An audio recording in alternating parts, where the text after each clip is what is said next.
Are you ready to scale your business in a way that's aligned with your soul and profitable? I'm Casey Rossi, a business and leadership coach. I've been a full-time entrepreneur for 30 years and love business. I help conscious leaders increase their impact and optimize their lives. Join me each week for tips and deep conversations on cultivating confidence, increasing your visibility, elevating your vibration, and leading with purpose without burning out. Let's go. Hello, welcome back to the show. Today we're going to be talking about how we can match up our personality with our marketing for better results. I'm really excited about this topic because we know how important content creation is. And I'm going to be looking at two side-by-side real life examples of what's going well and how you can really see a click when somebody has their marketing totally matched up with their personality and when somebody has a miss.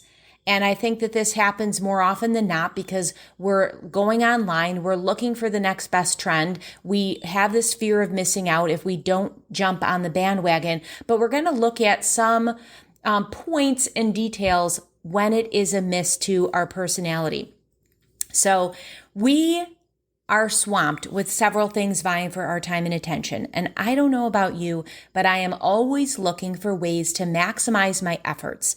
And one of the best ways to ensure that our marketing is bringing in the best return is to make sure that we're choosing the right platform and delivery method.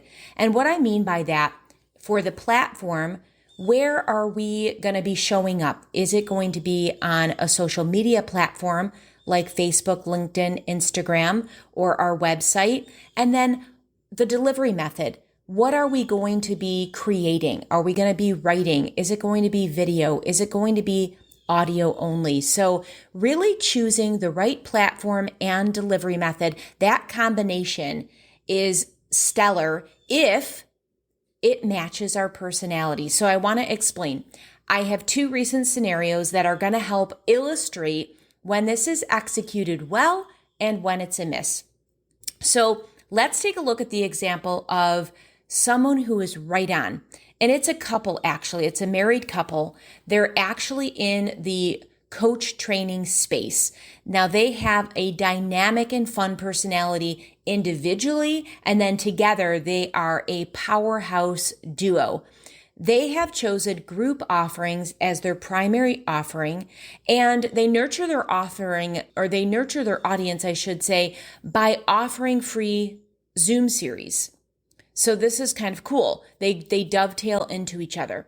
They kick off the Zoom call with music in a fun and upbeat way. I actually haven't seen anybody else, maybe Tony Robbins when he has his big weekend events and things like that. I mean, I think he always incorporates music, but in the general space, I don't really see that often. So they do it in a really seamless, fun, and upbeat way. You can tell that when they're home, they're probably having fun, dancing, cooking. Like it really feels a big part of who they are. They welcome in their attendees. They're having a little playful banter between one another as folks start to trickle in.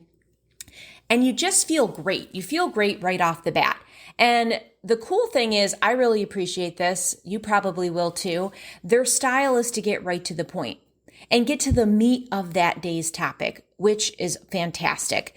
They also value participation. So they have these breakout groups throughout the call, which is really interesting because when I first started going on those calls, I am a little bit more introverted. So I was like, oh gosh, I don't really like the breakout group part, but I value it. And when I push myself out of my comfort zone and get in those little breakout groups, it immediately allows me to implement the new learnings. And you're only practicing with about 3 or 4 other attendees. So they could have 100 or more people on the call, but they're going to break you out into little groups, little micro pods of 3 or 4 other attendees. And so ultimately, this is the cool thing. Even though you may, as an attendee, be like, gosh, that's not my thing, they know that you're going to get the very, very most out of the group if you're not just being spoken to, but you actually interact and engage. And I think that's really powerful leadership. All right. So then you do your little regroup and you get together with the full, pod, the full big group of people attending, and everyone's sharing little aha moments. And then you learn another piece together as a group, and then you have another breakout again. And there's time for about maybe 3 of these mini breakouts in their hour. And every time they meet again as a group, they have a little music transition, which makes it really fun and lively. And the hour zips by. And they share an Amazon S3 link, which is just a quick way that we can put that into the Zoom chat with the simple worksheet to capture the learnings. And then on the last page, there are a few calls to action to learn more about what they do and their paid offerings. So smart. It's simple, it's direct, and the call to action is very clear. So you know exactly where you need to go if you want to dive in. It does not feel salesy at all. It's an opportunity to get more if you liked the free Zoom. It is so smart. So let's pull that apart and take a little deeper look into that structure. Now, they are fun, and you can tell they're fun in their real life, and they bring that edge into every piece of what they do, from the worksheet graphics in their website, which is like very different. It's not same at all. Super clear, on brand, very much a part of their kind of zany lifestyle, to the accents of music, which again, fun, upbeat, encouraging movement, right? You're not just sitting there like a robot glued, looking at like the tic-tac-toe board of other Zoom faces zoning out, right? Everyone's having fun and they're kind of moving and going along. So that's a super cool piece. They are clear on their one-to-many delivery method. So they're choosing one-to-many as how they're going to deliver, and they're keeping that consistent. So the offering that they're doing free is the group series, which is the one-to-many on the free Zoom series, which goes over a period of 1 a month for a couple of months. And that ties in to their paid group programs, which again, the delivery method is consistent. So I'm really liking that continuity.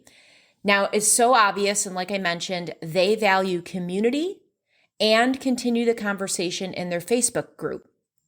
So that's super smart. They value time, beginning with starting on time, keeping track of the little 5-minute breakout groups, ending on time, which I love. I really love that. And getting to the meat of the topic fast without any fluff, because they're not wasting your time. And you absolutely feel that.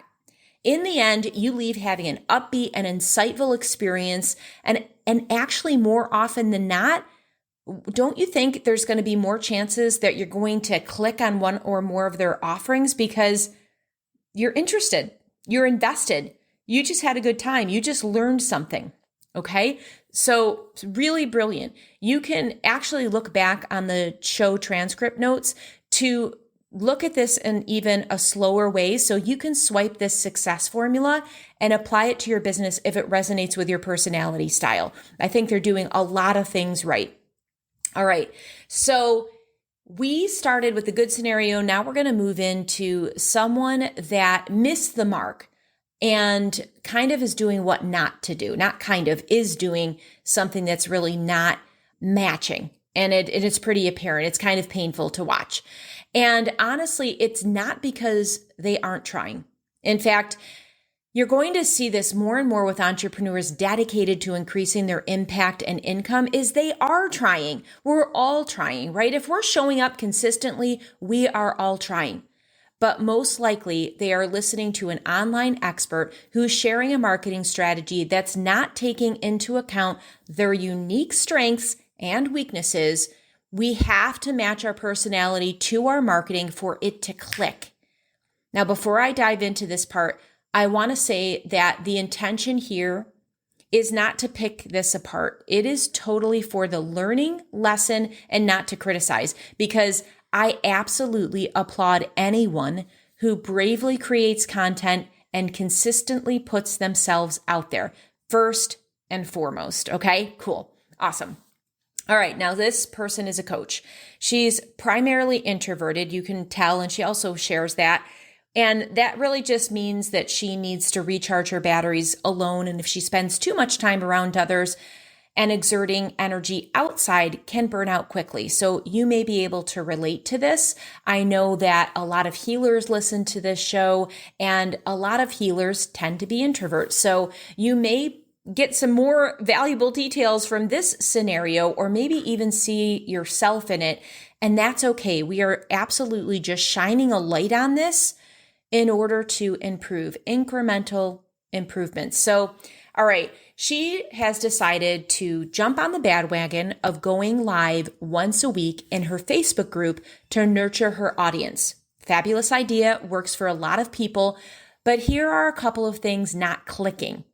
She's not always punctual, which is a bummer. It's a bummer for people ready to click join, or for type A's, kind of like me, who keep refreshing the page to see if the notification is there, if she is live, and maybe I just missed it, right? So she may kind of come in 5 minutes late, 6 minutes late, whatever. Not a big deal in the big scheme, but kind of a big deal because I truly believe how we do one thing in life is how we do everything in life. And so if I'm going to follow a leader, I want them to have integrity, show up when they say they're going to do, and be punctual. So it is kind of a big deal, something to think about. Now, she waits for people to join in live when she comes on, even despite being a few minutes late. And here's a little tip. It is better to start on time and value the people who are there on time. And the people joining in late can just join in. They can just roll in. And you've maybe seen this. It's a little bit frustrating where sometimes people even put like a slide up, like we're going to begin in whatever and have a countdown. But if you're actually advertising that you're going to do a Facebook Live at 1 p.m., show up at 1 p.m. Don't waste 10 minutes of people who actually are showing up on time just until you can start getting people trickling in live. It leaves a big gap of unnecessary chit chat.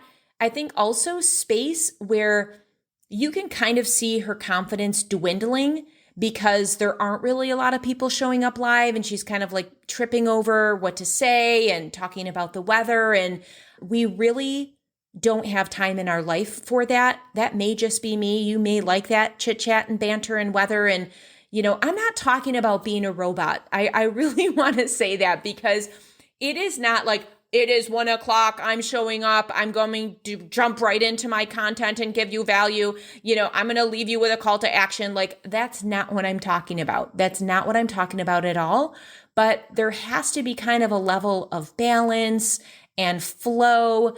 Again, I do feel punctuality in our space is really important. All right. So here's some more parts. This is actually a little bit tricky for me to share because I'm so programmed for positivity. So I really went back and forth like, oh my gosh, is this going to come off too critical? But I really want to do this as a learning lesson because these two things happened last week. And I want to bring you things that are relevant, that are fresh, that I'm seeing are working in today's marketplace with marketing and that aren't working in today's marketplace. And I'm sure you're experiencing this too. So I'm not really the first one to shine a light on this. But what then continues to unfold here in this Facebook Live is she criticizes Facebook for not showing her comments when she's live almost every single time, right? I've been on several of these weekly shows that she's been doing, and not a great idea to open with. And this is a consistent pattern like, oh gosh, Facebook, why do you do this? Why do you not da da da? So here's the thing. Just embrace the tech. Be grateful that you have a free platform to share on.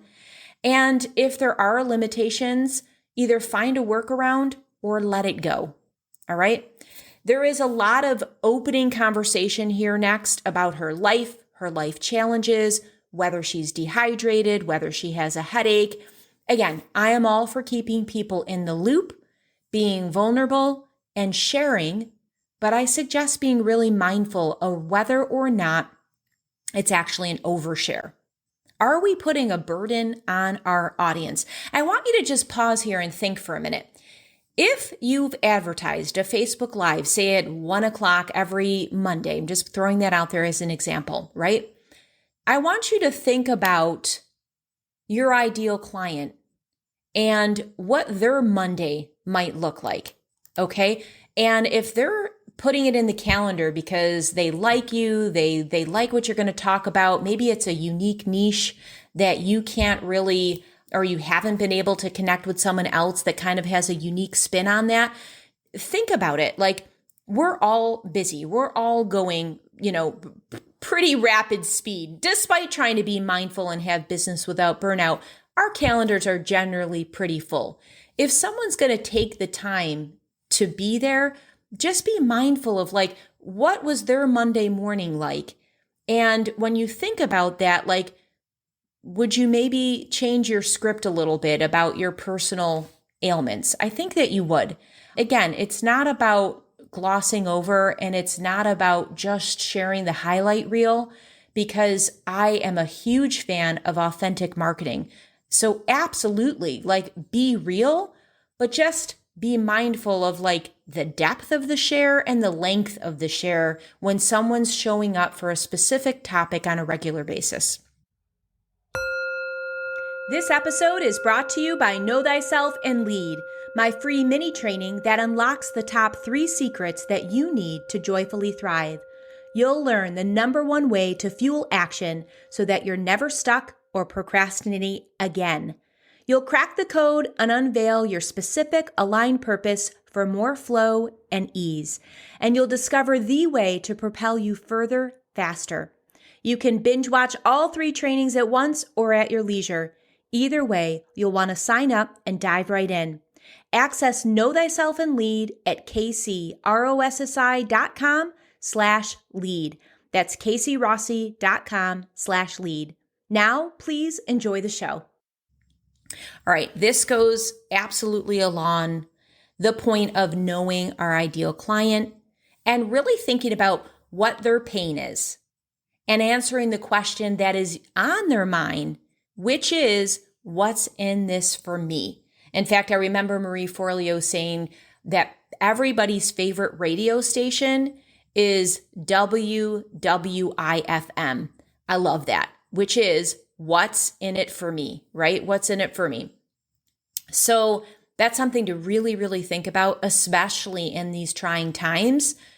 We have to know where the line is between sharing something relatable and personal and edging into dumping, complaining, or excuse making. This sounds harsh, but it's really true. This week, she skipped going live altogether because she needed a break, but only gave her audience about 5 minutes before the start time as a heads up. So for those that scheduled it, that blocked out time for it, you're leaving them disappointed. And lastly, with only about 4 to 5 weeks in, you get the vibe that she's not really into what she's doing, that she's disappointed with the return she actually shares this, for the time that she's putting in.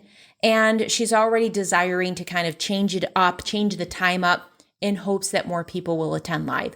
So that's kind of in a nutshell, all of that. You get about maybe 10 minutes of the nugget of the value out of maybe 25 by the time you get through that full ball. You can see it's very contrasting with the other example where it is one full packed hour with some learning, some sharing, some breakout groups, some reflection, and the time is just going right through. So you can really, really see in this side-by-side comparison when someone has their marketing clicked in that matches their personality and when they don't.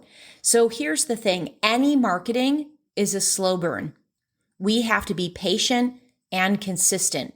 And pivoting too fast, like only doing something 4 or 5 times, like in the second example, and then thinking, this isn't working, let me try another strategy, it's absolutely going to drive you mad. And moreover, it's going to confuse your audience. You're going to look a little whippy and flippy, and we don't want that. Things take time to take. And I want you to just pause for a moment and think of gardening.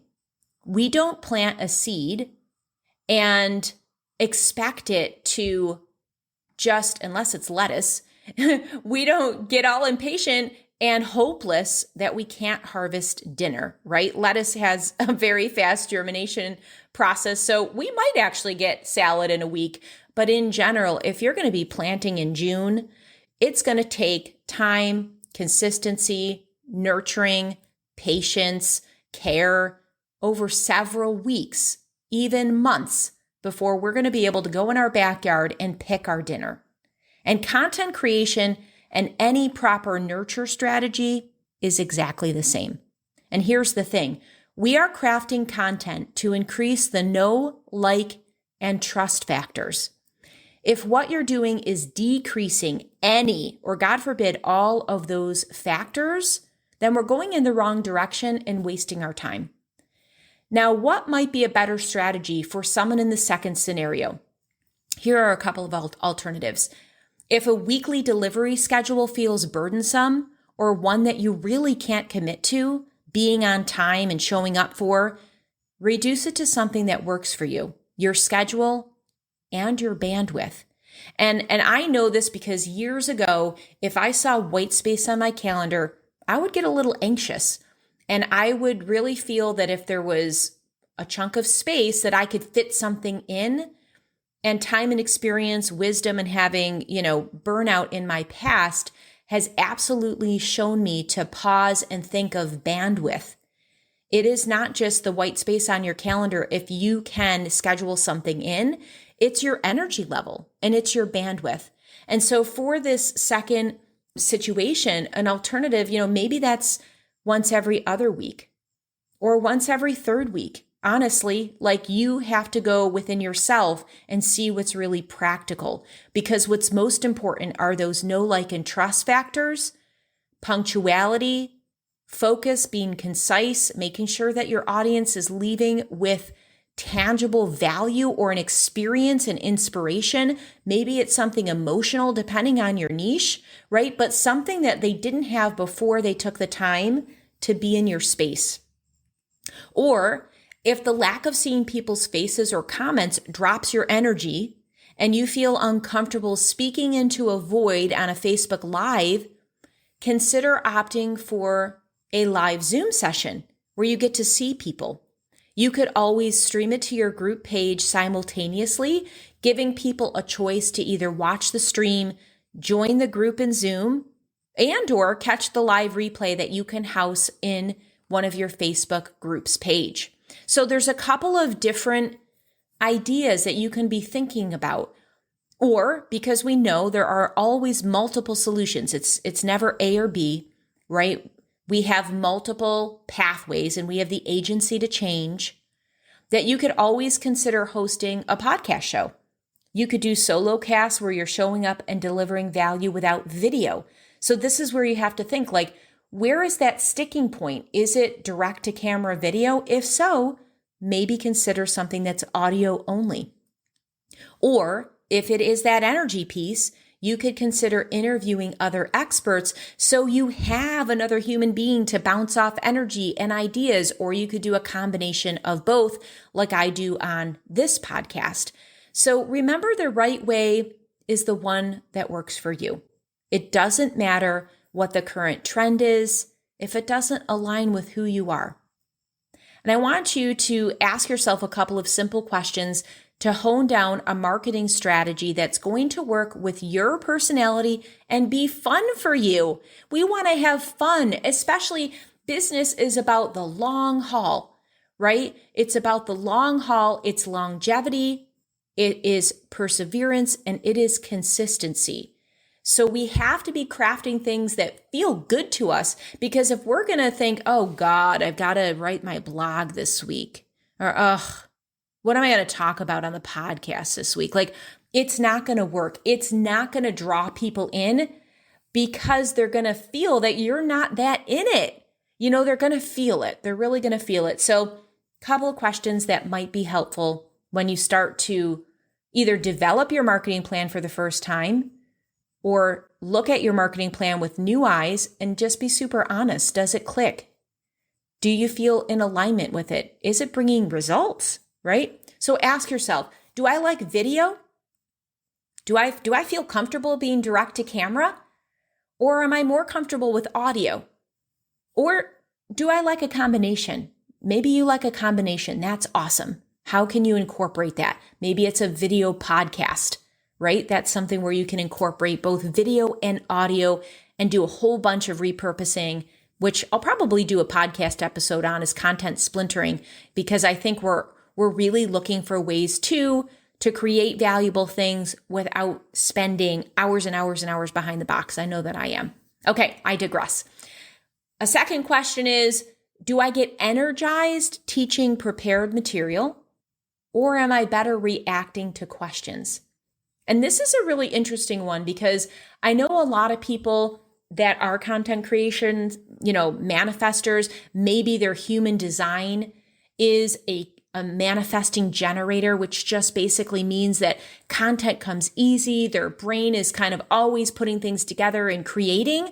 And for those personality types, if they're a manifesting generator, then it's going to be easy to create content and probably easy to teach prepared material, because it's so much a part of their fabric that it rolls off the tongue. Now, some people are better reacting to questions where they don't have to be the one stimulating the topic. And if that's the case, then maybe you do live Q&As, because maybe you speak awesome on your feet. You know your stuff, you know your material, but you need another person's energy to say, what about? And then you can give an amazing answer. Really important to kind of make that distinction, because we want your content to come alive. When it's in alignment, there's going to be energy and it's going to feel alive. Another question is, am I okay delivering content alone? Meaning without seeing the audience, which would be a podcast or a Facebook Live, where you have to create your own energy, create your own dynamic speaking, right? Without seeing anyone, kind of creating it, not even knowing if one person's going to see it, or if you're on a live, maybe no one's even showing up live, but you still have to show up and do your best. If that works for you, awesome. If it doesn't, you might want to think about delivery methods that you can see other people's faces, reactions, and comments. And that could be like a Zoom meeting, where everybody can take themselves off mic if they have a real live question. You can see their faces. You can see if your material is landing. You can see if maybe there's some confusion in the faces and you have to go a little bit deeper into a topic. So definitely there's a big, big difference between speaking out into a void and speaking, having an audience watching you. All right. These are obviously just a few basic questions, but I hope they help you craft which marketing outlet is going to help you feel good about you, because when you feel good, you perform better. And when you show up as your authentic self, people will be attracted to you. This is all about attraction-based marketing. So my invitation to you is to question your current marketing strategy or strategies, right? Do they feel aligned? What area could use optimizing?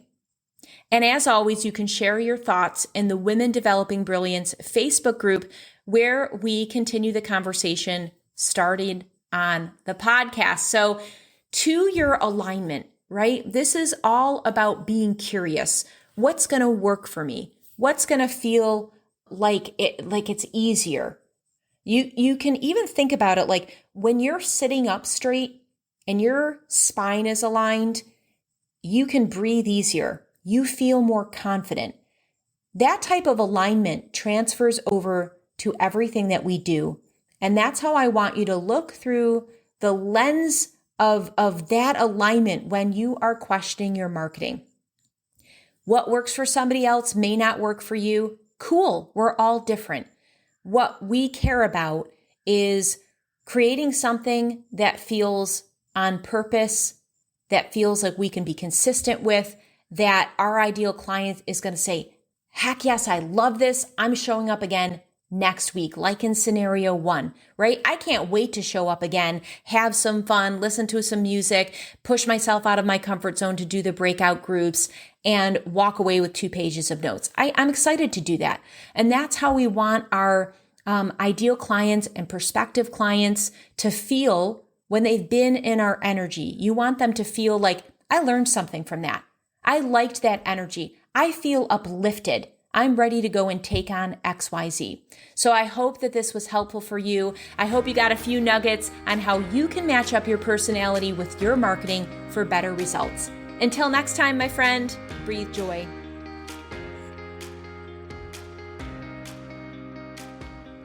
I love hearing feedback about the show, and Literal Girl from the US shares 5 stars, great conversations. I love listening to a good conversation and interview, and this podcast delivers.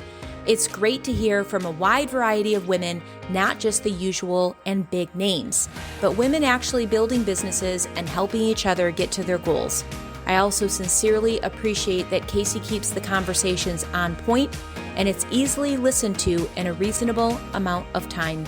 Thank you so much for sharing that, Literal Girl. And if you would like to leave some feedback about the show, I would love that. You can head over to lovethepodcast.com/brilliance. Thank you.